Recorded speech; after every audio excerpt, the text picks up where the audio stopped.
All right, let's talk about the art of decluttering, room by room.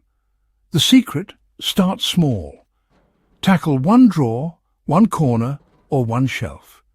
Trust me, once you finish that first little space, you'll feel a wave of accomplishment.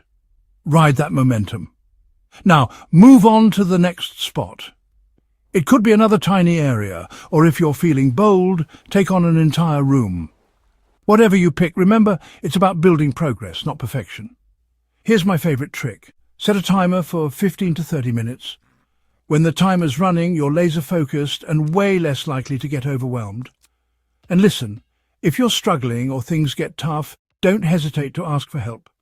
Sometimes a friend or family member can make the process way more fun and keep you accountable. Let's talk habits.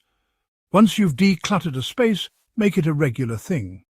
A little tidy up here and there keeps future clutter far, far away. I love using a maybe box.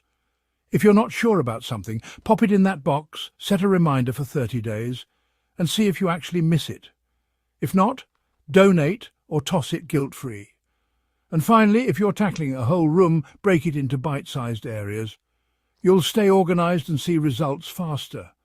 Decluttering isn't about doing everything at once, it's about small wins adding up. You've got this. Remember to like, share and subscribe for more great content. Cheerio everyone, and happy organizing.